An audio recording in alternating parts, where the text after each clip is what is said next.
Hey guys, thanks for joining us tonight. My name is Nabilah Islam, the National Organizing Director of Matriarch. I have the privilege of helping working class women get elected to Congress. You see, I myself just ran for office in Georgia's 7th Congressional District. I ran for about a year and a half actually, and I'm very thankful to have Matriarch's support. I was so inspired by this organization that after my campaign, I decided to join and help their mission to help elect other women as well. I ran from February 2019 all the way to my June 9th primary. And what I realized while running for office is that the system isn't designed to uplift working class women to Congress. It just isn't. It is cost prohibitive to run for office full time. And you gotta run full time if you wanna run a successful campaign. And so for me, some of the things I had to do was not have health insurance because I couldn't afford it, and pay rent and pay for my utilities and food. I also put my student loans into forbearance. I couldn't afford, paying $250, $300 a month and running for office while not being able to work. So what I realized is that Congress today is over 50% of them are millionaires. Less than 25% are women. Less than 10% of women of color. And that isn't right, because that is not reflective of America. And if we want a country that works for us, it needs to be by us. It needs to be by working women. So when I ran for Congress, I ran on a progressive platform supporting Medicare for all, a Green New Deal, canceling student debt, making sure that housing was affordable, issues that really matter to my community. You see, for progressive candidates to succeed, we don't need the most money. We just need enough resources to get our message out. And so after my campaign, I established an organization called the Progressive List. It's an organization that helps progressive candidates up and down the ballot, federal, state, and local, have the resources they need in order to become early front runners.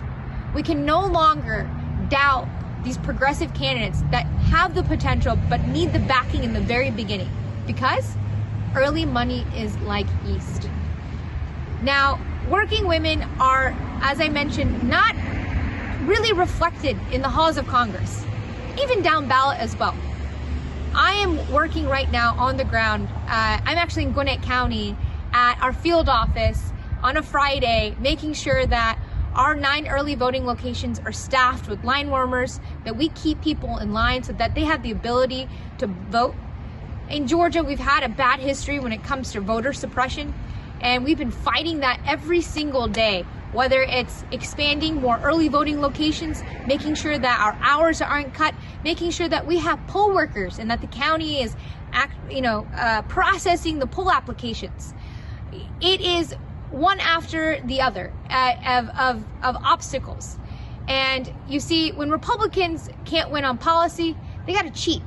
And in Georgia, I've learned that that is something that they're not afraid to do, because they feel as if that they can get away with it.